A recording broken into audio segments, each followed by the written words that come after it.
Okay guys, welcome to channel once again this is WC. So आज अपन एक company जिसका नाम सोना कॉमस्टार है, उसका आज अपन फाइनेंशियल एनालिसिस करेंगे, फाइनेंशियल डिटेल्ड एनालिसिस करेंगे एंड देन टेक्निकल एनालिसिस उसका करेंगे और पूरा देखेंगे कि सोना Comstar is still multibagger stock या फिर यहाँ से डबल लेवल कुछ हो सकता है, इसका क्या नहीं हो सकता है, किस तरीके का फाइनेंशियल ट्रेंड इसका चल रहा है, कंपनी कैसी है, इसका रेवेन्यू कैसा आ रहा है, किस तरीके से प्रॉफिट जनरेट हो रहा है, कंपनी कहाँ कहाँ काम करती है, सारी चीज़ें अपन देखेंगे।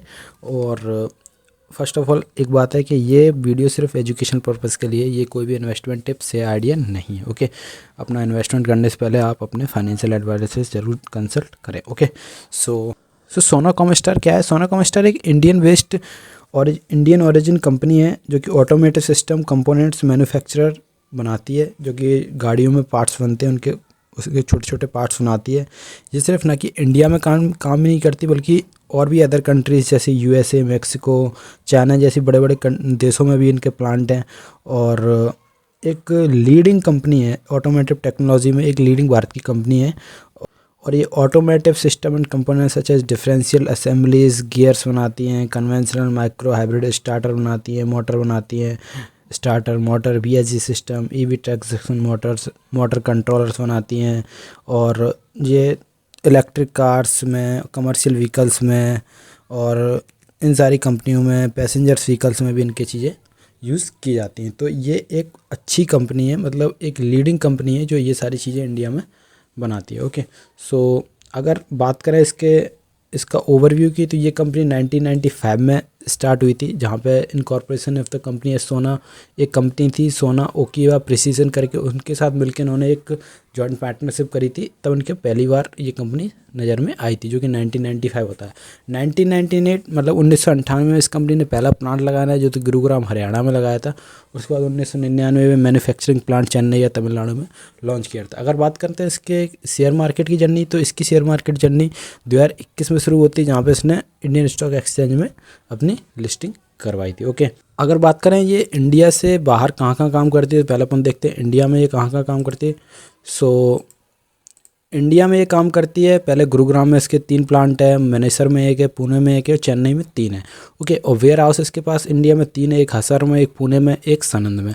इसके अलावा कंपनी मैक्सिको में एक मैन्युफैक्चरिंग प्लांट है, मैक्सिको के अलावा इसके पास यूएसए में एक मैन्युफैक्चरिंग प्लांट है, एक वेयर हाउस भी है। इसके अलावा कंपनी की बात करें तो स्वीडन में एक सेल्स ऑफिस है, इसके बाद जर्मनी में एक वेयर हाउस भी है, और इसके अलावा बेल्जियम में एक वेयर हाउस है, और इसके अलावा बात करें तो चेन्नई में एक मैन्युफैक्चरिंग प्लांट और एक वेयर हाउस भी चेंगलू में इसका है। तो ये कंपनी इंडिया के बाहर भी अपना काम करती है, जो कि एक प्लस पॉइंट हो जाता है।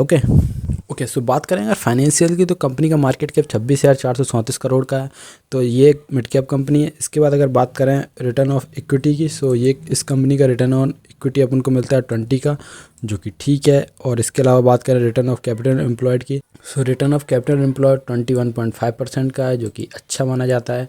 इसके अलावा बात करें डेट टू इक्विटी रेशियो का, तो डेट अपने पास कंपनी के पास ऑलमोस्ट 251 करोड़ का है, और डेट टू इक्विटी रेशियो 0.12 का है। तो इसको अपन कंसीडर डेट फ्री भी कर सकते हैं, बिकॉज कंपनी का डेट 251 करोड़ का है, और कंपनी नेट प्रॉफिट जो एनुअली कर रही है वो 354 करोड़ का है, तो ये कभी भी अपना डेट चुका सकती है। ओके, कंपनी के पास फ्री कैश फ्लो भी है 56 करोड़ का, जो कि एक प्लस पॉइंट हो जाता है। ओके, बात करें प्रमोटर की होल्डिंग की, तो प्रमोटर की होल्डिंग 53.5% के आसपास है, जो कि एक अच्छी मानी जाती है।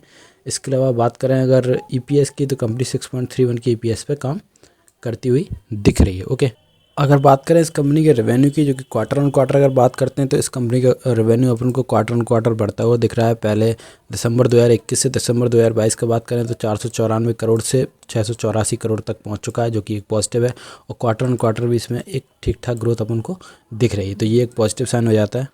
इसके अलावा अगर बात करें YOY बेसिस पे, जो कि ईयर ऑन ईयर बेसिस पे अगर बात करें, तो ईयर ऑन बेसिस पे भी अपन को बढ़ता हुआ दिख रहा है। 2021 में 767 करोड़ से 2022 में 1939 करोड़ तक इसका रेवेन्यू पहुंच चुका है, तो ये एक पॉजिटिव साइन हो जाता है। Okay, so quarter on quarter और YOY दोनों बेसिस पे अपन को रेवेन्यू फ्रंट पे अपन को ये कंपनी अच्छा करता हुआ दिख रही है। ओके, अगर बात करें इसका नेट प्रॉफिट, अगर क्वार्टर ऑन क्वार्टर बात करते हैं नेट प्रॉफिट की, तो ये भी अपन को बढ़ता हुआ दिख रहा है। दिसंबर 2020 में ऑलमोस्ट, दिसंबर 2021 में ऑलमोस्ट ये अपना 76 करोड़ था, और अभी ये बढ़ता बढ़ता दिसंबर 2022 में 96 करोड़ के आसपास पहुंच गया है, तो ये भी एक पॉजिटिव साइन बताता है।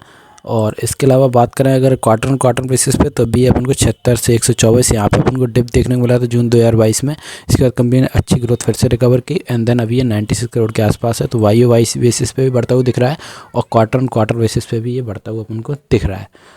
अगर वाई बेसिस पे अगर अपन नेट प्रॉफिट कंपेयर करते हैं तो वाई बेसिस पे भी नेट प्रॉफिट अपन को बढ़ता हुआ दिख रहा है। ऑलमोस्ट दिसंबर 2021 में ये अपना 216 करोड़ से बढ़ते बढ़ते अभी मार्च 2021 से मार्च 2022 में अपना 354 करोड़ के आसपास दिख रहा है। तो ये भी एक पॉजिटिव साइन हो चुका है। ओके, और बात करें ईपीएस की वाई बेसिस पे, ईपीएस अपन को बढ़ता हुआ दिख रहा है। 3.77 से बढ़ता हुआ 6.05 पे बढ़ गया है। तो ये भी एक पॉजिटिव साइन होता है। ओके, सो ये कंपनी फाइनेंशियल के फ्रंट पे अच्छा कर रही है। तो इस कंपनी के लिए प्लस पॉइंट हो जाता है कि फाइनेंशियल इस कंपनी का ठीक है और अभी एज सच कोई भी दिक्कत नहीं दिख रही। अगर इसके अपन प्रोस पे जाते हैं तो ये इस कंपनी के पास ऑलमोस्ट ये डेट फ्री है जो कि मैंने बताया था। और कंपनी अच्छा CAGR प्रॉफिट अगर 5 साल में देखें तो 50.2% के CAGR पे वर्क कर रही है जो कि अच्छा माना जाता है। और कंपनी एक हेल्थी डिविडेंड पेआउट 255% का मेंटेन करके रखा है। तो ये भी अच्छा है। एक कौन सा इस कंपनी का इसमें दिखाया जा रहा है जो कि है 12.8 टाइम्स। तो इट्स बुक वैल्यू के कंपैरिजन में ये स्टॉक थोड़ा सा ओवर वैल्यूड लग रहा है, लेकिन एज सच कोई मैटर नहीं करता। और कंपनी ग्रो करती है तो ये आने वाले समय में अपने आप टेक केयर हो जाएंगी ये चीज़ें। ओके, सो फाइनेंशियल फ्रंट पे देखना जाए तो अपन ये कंपनी अच्छी लगती है, लेकिन फाइनेंशियल अपन को बताता है कौन सी कंपनी लेनी है कौन सी कंपनी नहीं लेनी है। But technical is the most important part, because technical बताता है कब लेनी चाहिए। बिकॉज कंपनी हो सकता है 500 से 600 की रेंज में भी 6 महीने काटते हैं, लेकिन 600 के ऊपर निकलती कंपनी हो सकता है 660 से लेकर 700 2 हफ्ते में पहुंच जाए। तो ये अपन को टेक्निकल बताता है कि कंपनी को कब कंसीडर करना चाहिए और कब नहीं। Okay, so technical is also a important part of trading. Okay, trading या इन्वेस्टमेंट अगर टेक्निकल्स भी आता है तो टेक्निकल्स का यूज़ भी ज़रूर करना चाहिए। सो अभी अपन देखते हैं कि टेक्निकल बेसिस पे ये कंपनी कहाँ पे प्लेस्ड है। ओके, सो टेक्निकल के बेसिस पे अगर बात करें तो मैंने आपके सामने पहले वीकली चार्ट लगाया है, क्योंकि वीकली अगर अपन को इन्वेस्टमेंट कभी प्लान करना है तो अपन वीकली चार्ट्स देखते हैं। और ट्रेडिंग के लिए अपन डेली या आवरली चार्ट्स भी देख सकते हैं या फिर स्विंग ट्रेडिंग के लिए। ओके, और इंट्राडे चार्ट के लिए अपन 15 to 30 मिनट्स का भी चार्ट देखेंगे तो काम चल जाता है। सो यहाँ पर अगर अपन देखते हैं वीकली चार्ट्स पे तो ये वीकली चार्ट्स पर लगातार गिरते हुए आ रहा था, जो कि इसको एक ट्रेंड लाइन को मेंटेन कर रहा था। अभी यहाँ पे ये थोड़ा सा इसमें वॉल्यूम्स का बिल्डअप दिखना शुरू हुआ है। और यहाँ पे अगर आप गौर से देखेंगे तो आपको यहाँ पे एक डबल बॉटम टाइप का पैटर्न भी दिखेगा। वो किस तरीके से, यहाँ पे मार्केट गिरा, फिर एक बार ऊपर गया, फिर नीचे आया, अभी फिर से निकलने की कोशिश कर रहा है। यहाँ पे ये डबल बॉटम सा दिख रहा है। अगर मार्केट इसके ऊपर एक क्लोजिंग देता है जो कि 460 इज द लेवल, इसके ऊपर अगर ये क्लोज देता है डेली क्लोजिंग तो पहले ये ऑलमोस्ट 500 से लेके 550 तक जाने का ट्राई करेगा in daily basis. Okay, so weekly chart पे अगर इस ट्रेंड लाइन का अपन को ब्रेकआउट मिलता है तो आने वाले समय में एक अच्छा अपसाइड देखने को मिल सकता है। ऑलमोस्ट 500 से लेकर 550 तक ये जा सकता है। तो अपन को वहाँ से अपन को ऑलमोस्ट 10 to 15 या 20% के रिटर्न यहाँ से जनरेट कर सकता है। और अगर इस कैंडल के ऊपर एक वीकली क्लोजिंग करता है तो अगर अपन इन्वेस्टमेंट की बात करें तो पहले ऑलमोस्ट 550 तक का टारगेट रख सकते हैं, और उसके ऊपर फिर 600 से लेके ऑलमोस्ट 650 से लेकर 700 तक भी आने वाले समय में ये स्टॉक जा सकता है। सो ये स्टॉक टेक्निकल बेसिस पे लग रहा है ऐसा कि यहाँ से ये थोड़ा सा रिबाउंड करने की कोशिश कर रहा है। सो टेक्निकल और फाइनेंशियल दोनों फ्रंट पे अगर इस कंपनी को अपन चेकआउट करते हैं तो ये अच्छी लग रही है। ओके, सो वीकली बेसिस पे स्टॉक इज़ लुकिंग गुड। अभी देखते हैं थोड़ा सा डेली बेसिस पे भी इसको ट्रैक कर लेते हैं। ओके, सो डेली बेसिस पे कंपनी लगातार गिर रही थी। यहाँ पे कंपनी ने थोड़ा सा बेस बनाया, फिर ऊपर गया, फिर नीचे आया, एंड देन यहाँ पे फिर से कंपनी ने एक अच्छे वॉल्यूम के साथ ऊपर की साइड अपसाइड दिया। अभी मार्केट की सिनेरियो में थोड़ा सा होल्ड कर रहा है, लेकिन जब भी यहाँ से निकलता है ऊपर की साइड तो एक 500 से लेकर 520 550 तक का मोमेंटम आ सकता है। ओके, सो ये कंपनी का अपना पूरा डिटेल्ड एनालिसिस होता है। अगर आपको वीडियो अच्छा लगा तो वीडियो को लाइक करें, चैनल पर आएँ तो चैनल को सब्सक्राइब करें, और मिलते हैं नेक्स्ट वीक। तब तक के लिए बाय, सी यू।